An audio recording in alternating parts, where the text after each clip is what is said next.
Hoy llegó el turno de hablar del catastrofismo climático, considerado por muchos científicos como la mentira más grande que pudo haber inventado la ciencia moderna. Si bien se afirma que la temperatura ha aumentado un poco comparado con registros anteriores, este evento jamás podría provocar catástrofes climáticas como las que trata de explicarnos y convencer la comunidad científica, dicho sea de paso, financiada por las principales entidades supranacionales.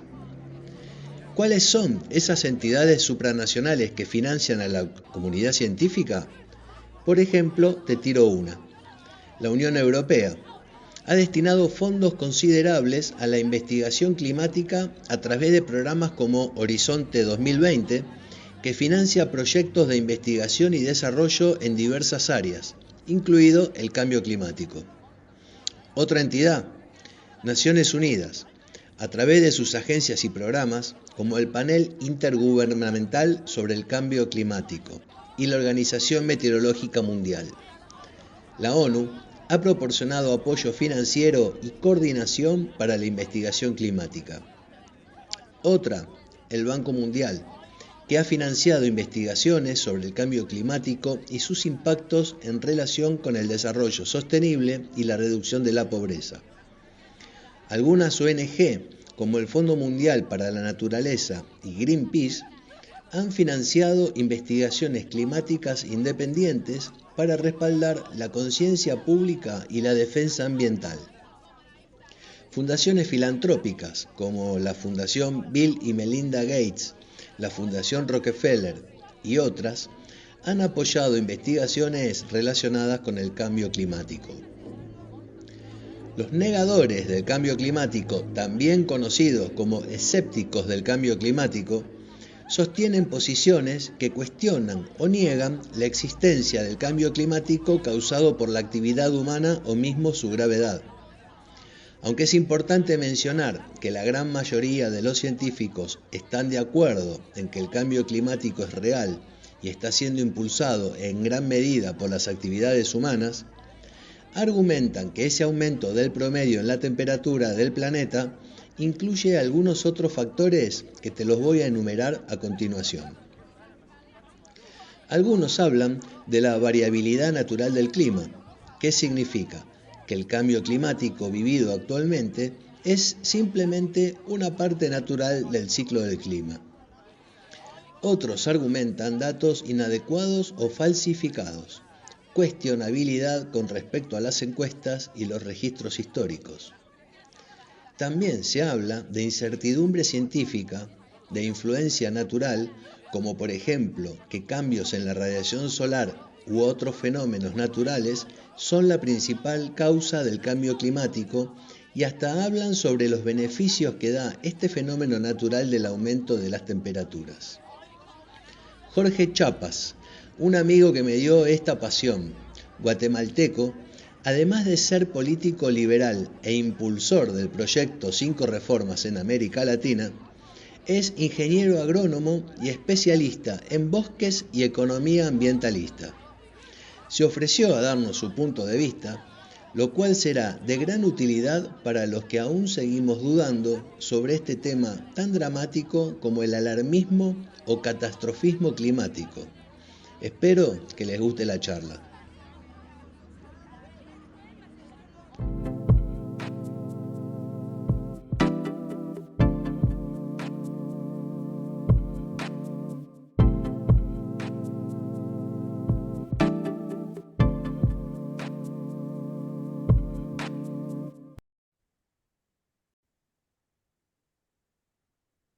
Jorge Chapas de Guatemala está hoy con Radio Antorchas conmigo. ¿Cómo estás, Jorge? Gracias por prestarte a tener una charla así conmigo. ¿Cómo estás? ¿Bien?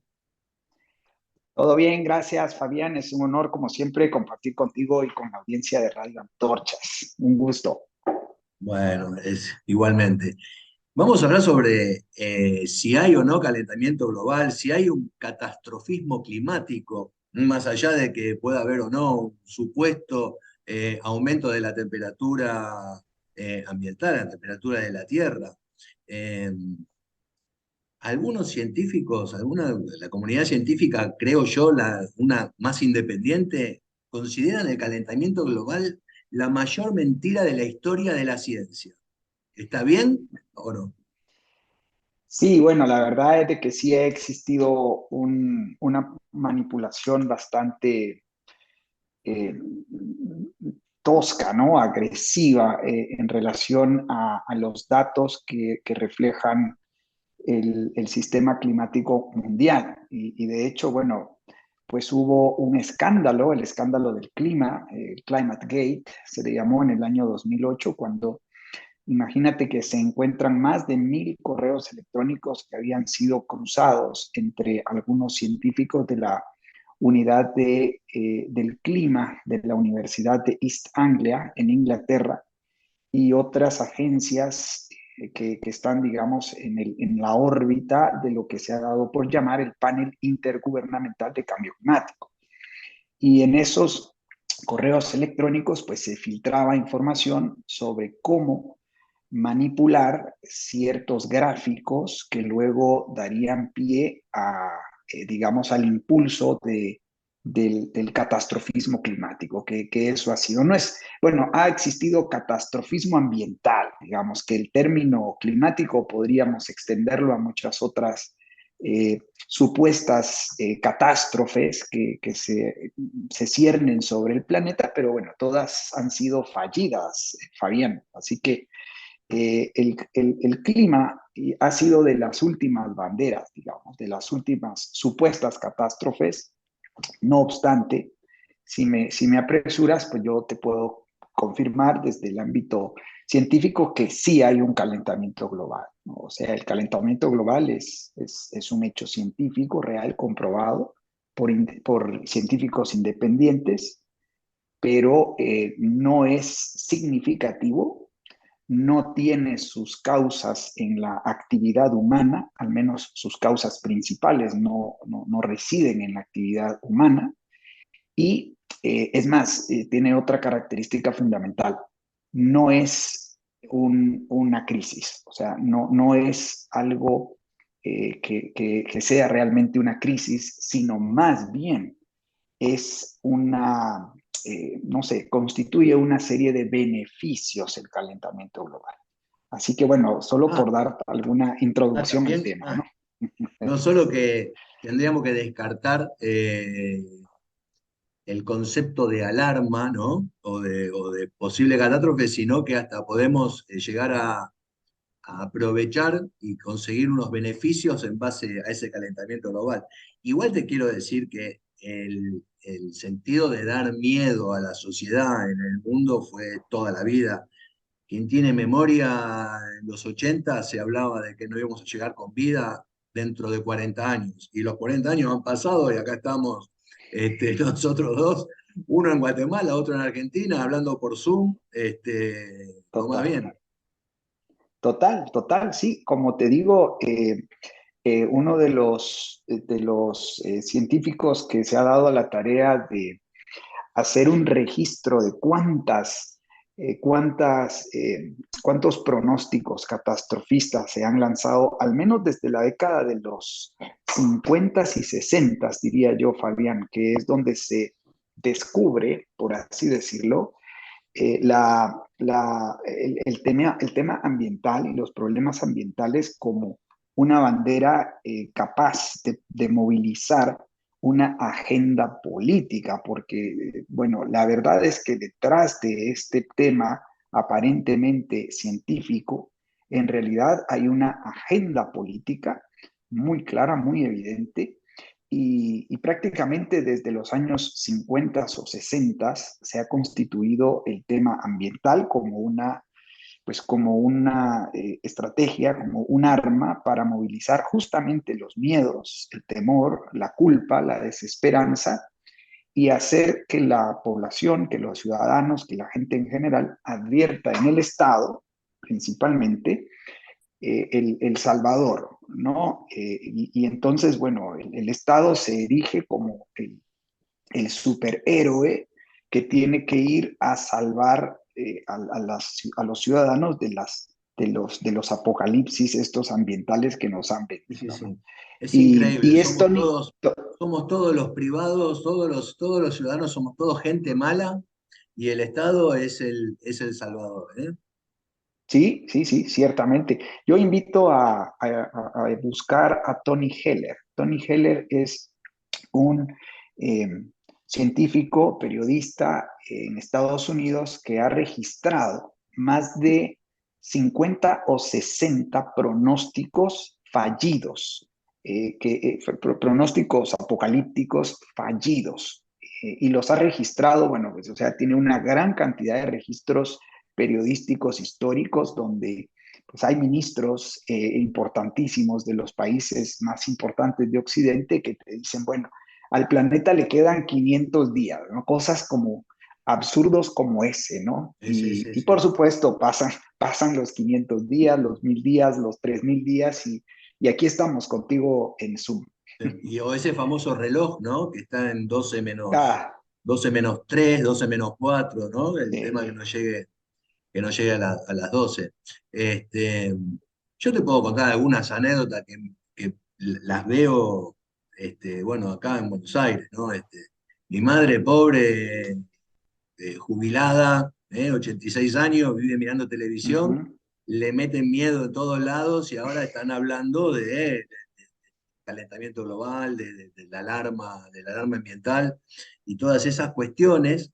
Y la semana pasada me cuenta que, bueno, él vio en los medios que un bloque de hielo de la Antártida se desprendió del tamaño de la República Argentina. Te cuento que Argentina es el octavo país del mundo en superficie, somos uno de los países más grandes del mundo, y un bloque de hielo se desprendió eh, de, de la Antártida justamente y del tamaño de Claro. Argentina. Ahora, la pregunta que me hago, ¿esto pasó años anteriores y no había observatorios, no había satélites, no había nada que detectaran eso y es algo hasta normal que suceda? Sí, sí, en efecto, en efecto. Al menos para el Ártico se ha demostrado que es algo totalmente natural, ciertamente normal, como tú bien lo presumes. Hoy en día existen drones, existen satélites, existe un sistema de información bastante más preciso, amplio, inmediato, ¿no? Entonces, las personas somos capaces de enterarnos que un bloque de hielo se desprendió un par de horas después de que haya sucedido, ¿no? Pero al menos para el Ártico, que es, digamos, el polo norte, pues esto sí se tiene comprobado.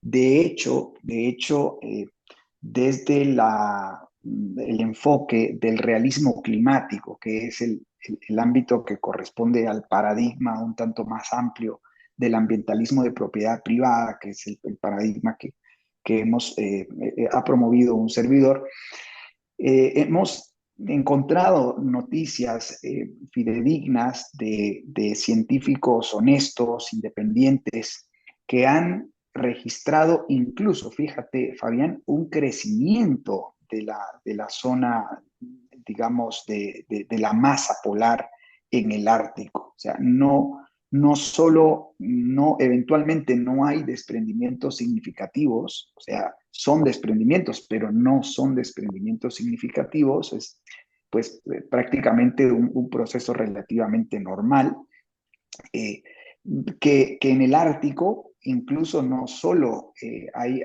no solo no hay, digamos, un desprendimiento anormal, sino que en realidad lo que está pasando es que hay algunas áreas del Ártico que están creciendo en superficie polar, en superficie de hielo, ¿no?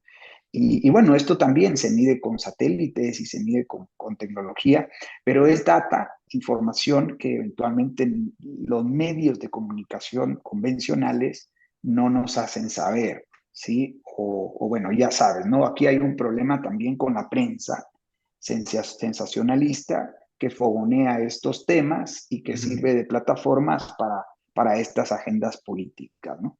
Sí.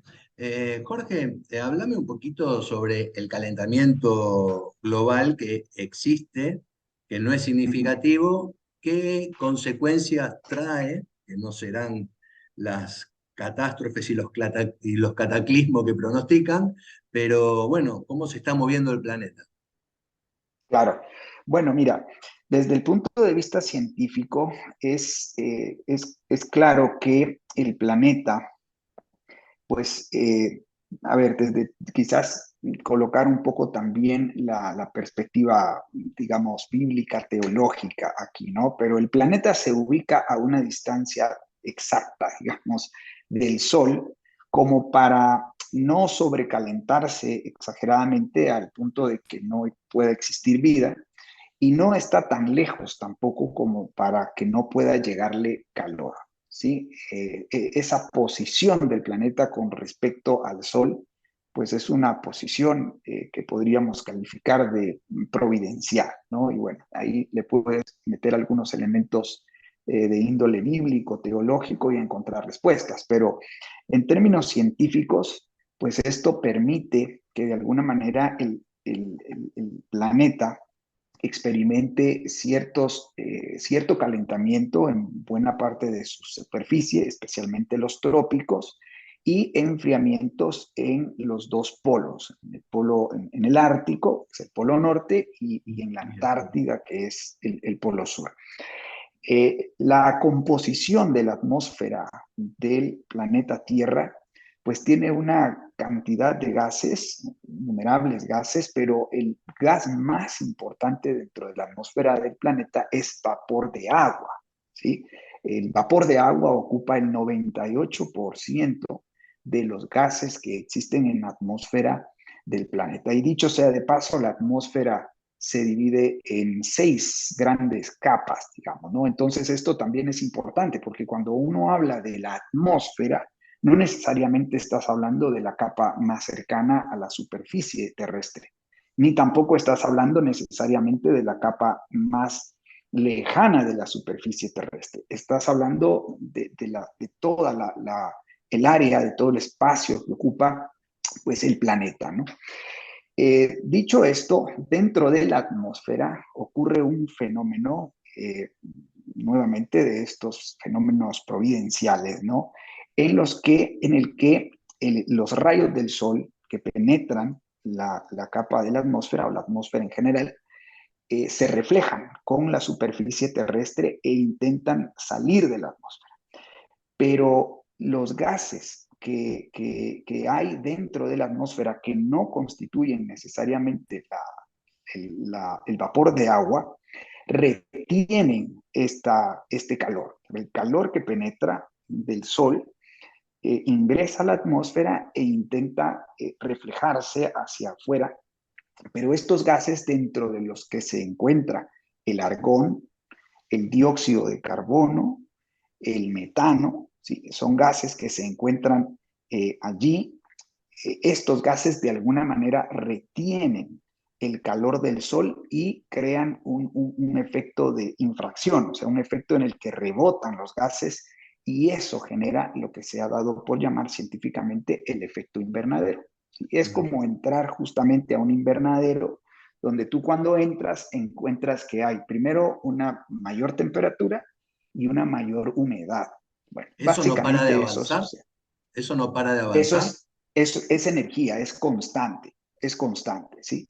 Es ¿Pero constante. ha llegado a un tope, ha llegado a un máximo o cada vez No, va creciendo el efecto invernadero en cantidad de grados, no, digamos, ¿no? es un fenómeno que fluye naturalmente, no es que tenga un tope, simplemente es un fenómeno que fluye, ¿no? Cuando la densidad de estos gases disminuye en la atmósfera, bueno, eventualmente existen liberaciones de calor, pero por lo general el calor y la humedad, también hay otros componentes dentro de la Tierra que absorben esta energía, principalmente los mares. ¿Sí? Los océanos absorben una gran cantidad de esta energía que es captada desde el Sol y que eventualmente tiende a ser refractada por la superficie terrestre, y bueno, entiéndase por superficie terrestre, los océanos, los bosques y otros cuerpos, digamos, que tienden tener una contribución a este fenómeno. Por ejemplo, los volcanes, Fabián. los volcanes, y principalmente los volcanes activos, ¿no?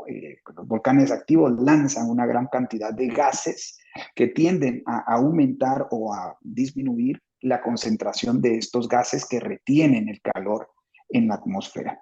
Entonces, este es un fenómeno, pues, relativamente, no relativamente, es absolutamente normal y es un fenómeno complejo, ¿no? Es un fenómeno que se sucede, digamos, muy lento. Imagínate en la atmósfera terrestre, que este fenómeno, tú ves al cielo y no necesariamente ves los gases.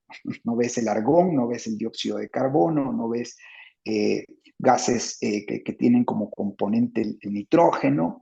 Bueno, en fin, hay una gran cantidad de gases. Y sin embargo, el dióxido de carbono, que es un gas de muy poca presencia dentro de toda la gama de gases de efecto invernadero, ¿sí? A eso se le ha llamado los gases de efecto invernadero, pues en teoría, la teoría que ha lanzado los alarmistas climáticos, pues nos dicen que es el gas contaminante, es un agente contaminante y es el gas pues que más contribuye al calentamiento del planeta, ¿no? Esta es una hipótesis que es parcialmente cierta, o sea, el gas dióxido de carbono ciertamente contribuye al calentamiento global o al efecto invernadero en general, pero no necesariamente es el que más contribuye, ni mucho menos es un gas contaminante. Y hay un fenómeno sobre la cual se ha construido toda la tesis del calentamiento global antropogénico o el alarmismo climático. Y es la tesis de que a mayor concentración de gases de dióxido de carbono, particularmente el dióxido de carbono, hay una mayor retención de calor en el planeta. Esta hipótesis, que ha sido prácticamente una verdad incuestionable al interno del panel intergubernamental de cambio climático y sus miles de ONGs y pseudocientíficos que giran en torno a la industria del alarmismo climático, porque es eso, es un gran negocio, digamos, fogoneado por la política comunista, diría nuestro profesor y amigo Alberto Mansuetti. El problema es que esa tesis, esa hipótesis, ha sido ampliamente cuestionada por científicos serios, independientes y honestos. Y el asunto en realidad es al revés. O sea, no es la concentración de dióxido de carbono lo que produce un incremento en las temperaturas del planeta. Es más bien el incremento en las temperaturas del planeta que produce en un mediano, larguísimo plazo el incremento en las concentraciones de dióxido de carbono. No sé si me logro explicar, pero esto, digamos que es la relación causa y efecto, ¿no? Se nos ha dicho que a mayor dióxido de carbono en la atmósfera, mayor temperatura. Pero de hecho es al revés, ocurre lo contrario científicamente hablando. A mayor temperatura hay mayor concentración de dióxido de carbono en el planeta. Y fíjate que incluso el incremento de dióxido de carbono en la atmósfera llega con un lag, con un retraso de más o menos 800 años. O sea, solo para que dimensionemos un poco lo complejo que es conocer, medir, monitorear el sistema climático global. Es sumamente complejo, ¿no? Porque esto tiene que ver con el calentamiento de los océanos, tiene que ver con las formaciones geológicas, tiene que ver con la velocidad de los vientos, tiene que ver con el tipo y formación de nubes en diversas partes del planeta. O sea, no es nada sencillo, digamos, desde el punto de vista científico, pues lograr tener esta dimensión, ¿no? Y sin embargo, la gente cuando siente calor un día, pues dice, hoy hay calentamiento global. Sí, sí. No, no. Jorge, ¿qué papel ocupa, si influye mucho o no, el desarrollo industrial en el planeta? Con el tema del calentamiento, obviamente. Sí, claro. Bueno, pues mira, el desarrollo industrial básicamente lo que tiene que ver con la agricultura, el comercio y el transporte, que son las tres grandes actividades de lo que podríamos juzgar como la actividad industrial, pues definitivamente tiene una contribución importante en en la emisión de gases de efecto invernadero. ¿Sí?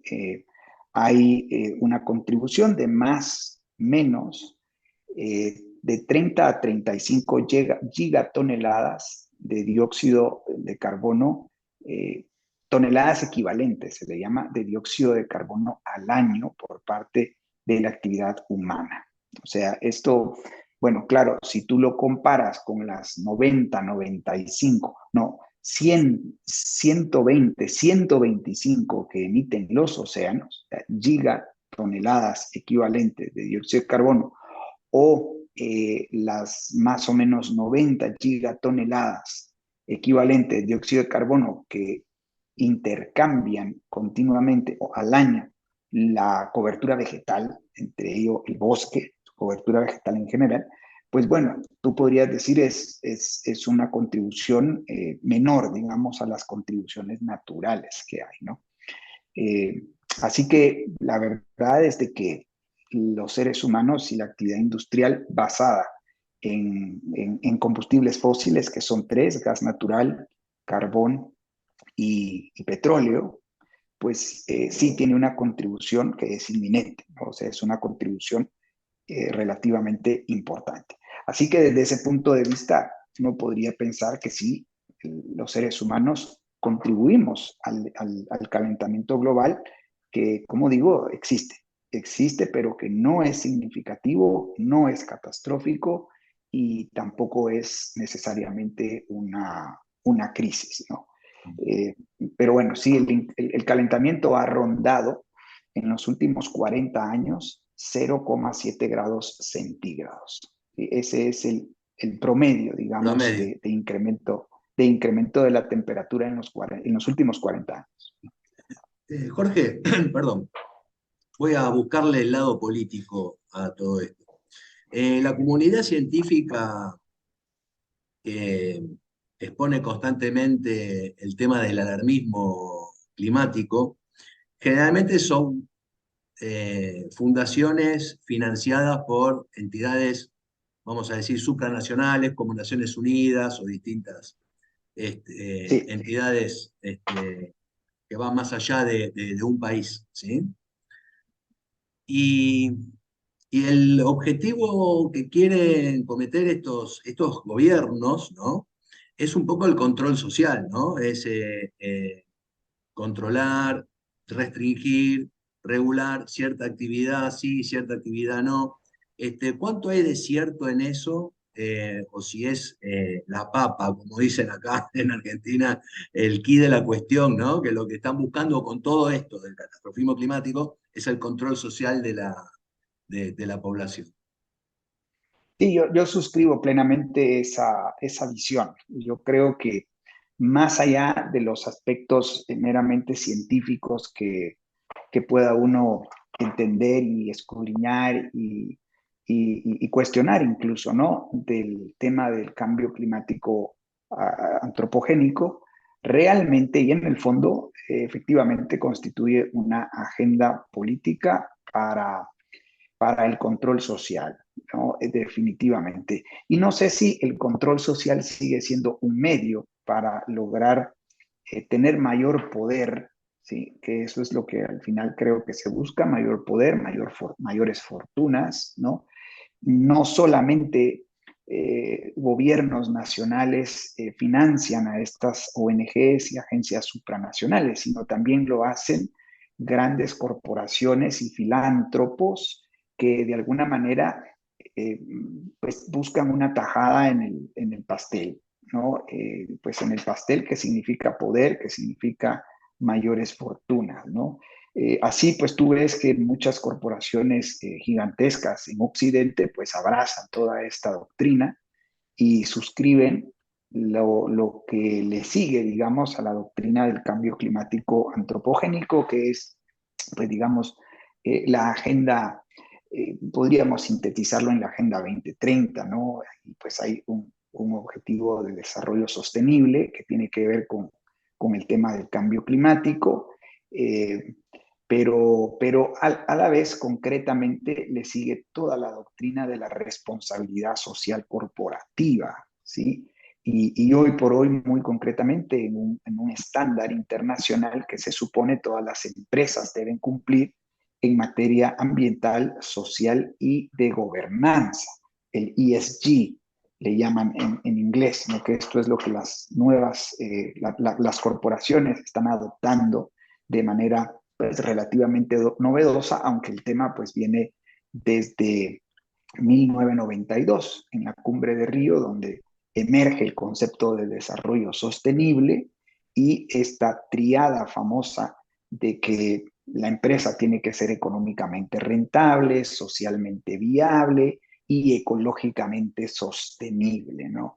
Es en todo este contexto, en esta jerga, en este nuevo lenguaje en el que se inserta el tema del cambio climático y del catastrofismo ambiental. Entonces tú tienes a una gran cantidad de empresas, corporaciones gigantescas y gobiernos coludiendo de alguna manera con una agenda política que podría sintetizarse brevemente en los 17 Objetivos de Desarrollo Sostenible, que es la Agenda 2030, pues ahí hay control social, ¿verdad? Por lo que dices. Hay control social y en parte, pues, evitar que sigan habiendo nacimientos de bebés, ¿no? Pues, este enfoque neomalthusiano que busca detener el crecimiento demográfico, ¿no? Así que, bueno, imagínate, atenta pues contra los valores más más profundos de la humanidad, diría yo, ¿no? Digamos, la intención innata de supervivencia y de dejar pues, nuevas generaciones. Así que imagínate hasta dónde lleva la estupidez humana pues, con estos objetivos, ¿no? Sí, sí. Jorge, te conozco hace un tiempo largo y te tengo, ¿no? Y bueno, todos te tenemos en realidad como un gran impulsor también del proyecto 5 Reformas en Guatemala, ¿sí? Pero no sabía de tu actividad privada, bueno, de tu vida, ¿no? Háblame de Sí, tu proyecto de ambientalismo de propiedad privada, ¿lo dije bien? cómo no. Sí, en efecto, mira, este es un término que acuñamos más o menos en el año 2014, 2015, cuando tuve la chance de participar en un seminario de 2 semanas en el Property and Environment Research Center, con sede en Bozeman, Montana. El PERC. El PERC es una organización, un tanque de pensamiento norteamericano fundado allá por los años 80, con un líder, y un economista, pensador de nombre Terry Anderson, a quien yo le debo muchísimo mi formación ambiental desde la perspectiva del liberalismo clásico y desde la perspectiva pues de los mercados libres, los gobiernos limitados y muy estrictamente el tema de los derechos de propiedad, que los derechos de propiedad son la piedra angular de todo el andamiaje del ambientalismo de propiedad privada, ¿no? Y allá por los años 80, 90, Terry Anderson y sus colegas en Estados Unidos acuñaron el término Free Market Environmentalism, ¿sí? Ambientalismo de libre mercado.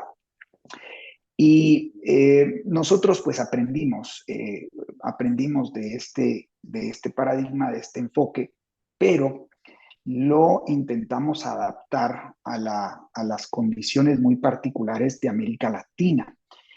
Allá en Estados Unidos el Free Market Environmentalism era propio porque de alguna manera en Estados Unidos hay derechos de propiedad bastante más claros, bastante más desarrollados, por así decirlo, en torno a los recursos económicos de origen natural. Mientras que en América Latina no necesariamente los derechos de propiedad están claros sino más bien existe una cultura, una historia y una tendencia a entender los recursos económicos de origen natural como bienes públicos, como bienes que deben ser administrados por el Estado, ¿no? De esa cuenta, ya por el año 2013-2014, acuñamos el término ambientalismo de propiedad privada, tratando de hacer el énfasis y de poner el énfasis en la necesidad de transitar la propiedad estatal, propiedad, digamos, como bien público, hoy por hoy, de muchos recursos económicos de origen natural, a el enfoque, digamos, de propiedad privada, ¿no? Y es así como, bueno, desde hace más o menos 10 años ya, ahora que me lo preguntas, pues hemos venido impulsando este paradigma, ¿sí? Este paradigma que se opone totalmente a la visión convencional de administrar los recursos naturales, ¿no? No es un paradigma que plantea la administración estatal, sino más bien la claridad en los derechos de propiedad. Los derechos de propiedad deben de ser físicamente definidos, jurídicamente defendibles y económicamente transferibles. A este principio se le llama principio DDT.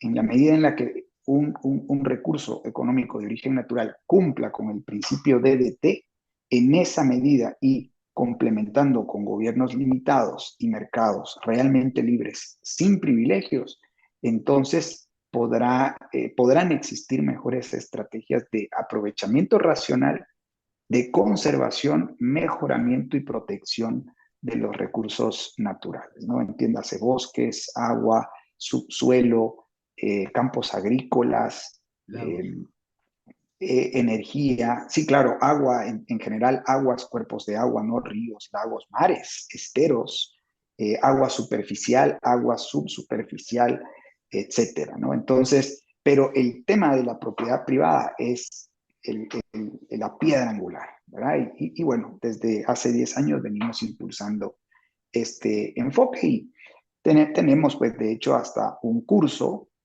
sobre ambientalismo de propiedad privada que, si me permites, pues, invitar a la gente a que me busque en jorgechapas.org. Ahí tenemos una masterclass y tenemos ya listo la preinscripción para que puedan Abajo en la entrar al curso, descripción ¿no? del video vamos a poner toda la info correspondiente a eso, Jorge. ¿Mm? Buenísimo, gracias. Viste que el título a veces define todo un tema, ¿no? Define un programa, define un libro, Sí, una novela, viste todo, a veces se pasa el título. Y mucha gente habrá entrado a ver este programa porque leyó el título, ¿no? Y el título claro. es Catastrofismo climático, encima con un signo de pregunta como generando la duda. Así que te voy a pedir que cierres esta charla contestándome esa pregunta, ¿no? Jorge, ¿catastrofismo climático? Bueno, no hay catastrofismo climático, al contrario, realmente, como lo decía al principio, el calentamiento del planeta es algo, pues, relativamente bueno. Hay muchas vidas, alrededor de 250,000 vidas al año que se salvan justamente porque hay más calor y no más frío. O sea, la gente muere de heladas y de frío antes que de morir de olas de calor. Ciertamente, pues cualquier fenómeno natural afecta a la humanidad, ¿no? Y precisamente el desarrollo de la civilización y las mejoras en términos de vivienda, de vestimenta, las mejoras en términos de energía, pues tienden a aislarnos de la hostil naturaleza, ¿no? Así que lo que mejor podemos hacer quienes abrazamos los principios de libertad, pues es justamente apostar por un gobierno limitado a sus funciones propias de seguridad, justicia y obras de infraestructura física. Cabe decir que tanto la justicia es un elemento importante para la explotación racional de los recursos económicos de origen natural y las obras públicas tanto más importantes para pues la conducción y la mejor administración y la adaptación, digamos, a los fenómenos naturales. Así que esos dos componentes dentro del principio de gobierno limitado se antojan pues cardinales, ¿no? Para entender todo esto. Los mercados realmente libres, sin privilegios y claros derechos de propiedad sobre los recursos económicos de origen natural son las condiciones suficientes y necesarias para poder adaptarnos a los cambios y poder no solo adaptarnos, sino aprovechar la fuerza de la naturaleza y aprovecharla para bien de la humanidad. En ese sentido, mi consejo es no caer en la culpa, en las culpas, en la desesperanza y en los miedos infundados, más bien pues conocer el ambientalismo de propiedad privada y pues activar en consecuencia, ¿no? Porque ciertamente hay pues una ideología política, una agenda política detrás de todo este tema y pues tenemos que arrebatarles el poder pacífica e inteligentemente para poner en marcha pues una serie de políticas públicas que permitan real y definitivamente administrar mejor nuestros recursos económicos de origen natural. Así que pues yo agradezco muchísimo la invitación, Fabián, pues espero que este mensaje haya sido bien recibido y bueno, valorado, ¿no? Por tu audiencia. Bueno, el agradecido también soy yo. Nos vamos a volver a ver en alguna ocasión y bueno, gracias por esta charla, Jorge. De nada, Fabián, un gusto.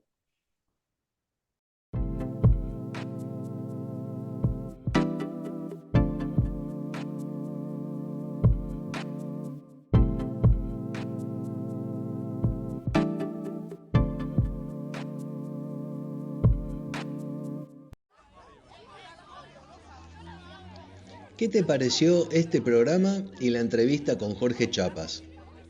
¿No será que el avance de la ciencia y la tecnología en aparatologías están midiendo con precisión ciertos valores, los cuales sería probable un pequeño aumento de la temperatura ambiental en este caso?